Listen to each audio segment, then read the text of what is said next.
Assalamualaikum warahmatullahi wabarakatuh. Perkenalkan, saya Anissa Sugiyarti dari Prodi Ilmu Komunikasi Universitas Muhammadiyah akan menjelaskan materi tentang definisi persepsi. Persepsi merupakan pemahaman individu terhadap informasi dari lingkungan yang diperoleh melalui proses kognitif yang didapatkan melalui penginderaan, yaitu pandangan, penciuman, dan perasaan terhadap suatu objek yang kemudian ditafsirkan.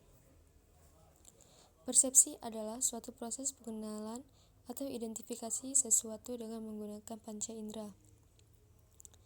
Kesan yang diterima individu sangat tergantung pada seluruh pengalaman yang telah diperoleh melalui proses berpikir dan belajar, serta dipengaruhi oleh faktor yang berasal dari dalam diri individu. Faktor fungsional.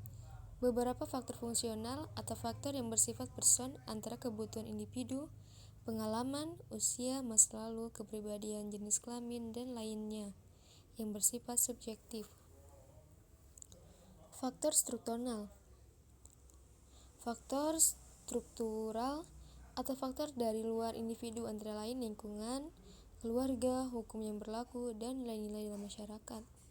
Selanjutnya ada faktor yang mempengaruhi persepsi. Yang pertama, faktor-faktor personal antara lain pengalaman, proses belajar, kebutuhan, motif, dan pengetahuan terhadap objek psikologis. Faktor-faktor struktural meliputi lingkungan keadaan sosial, hukum yang berlaku, nilai-nilai dalam masyarakat. Brems dan Cassin dalam Lestari 1999 elemen persepsi sosial. Person yaitu orang yang menilai orang lain.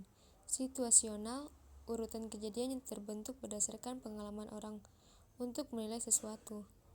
Behavior yaitu sesuatu yang dilakukan oleh orang lain.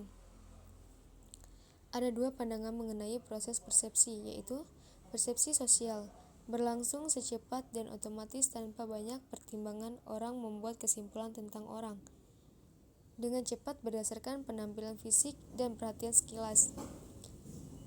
Selanjutnya ada persepsi sosial, adalah sebuah proses yang kompleks.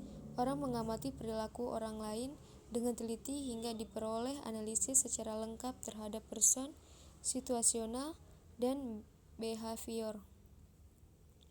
Faktor situasional bangunan citra. Cara menyebut sifat orang. Jika kita diperkenalkan sebagai orangnya yang sedikit ilmunya tetapi banyak amalnya, maka orang akan mempersepsi kita sebagai orang baik atau positif. Tetapi ketika orang memperkenalkan kita sebagai orang yang banyak amalnya tetapi sayang tidak berilmu, maka citra yang terbangun adalah negatif. Jarak fisik, jarak keakraban, jarak sosial maupun jarak pemikiran.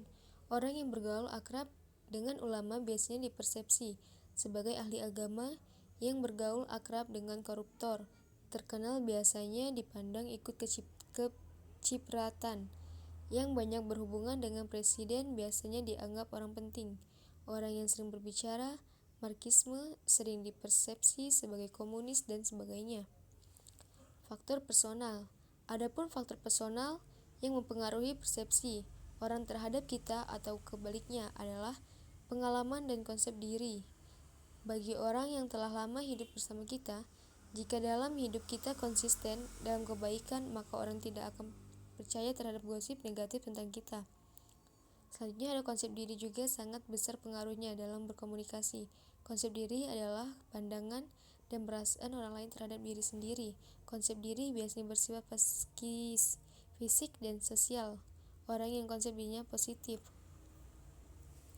Selanjutnya ada ESP atau Extra Sensory Perception, termasuk fenomena dalam prapsikologi.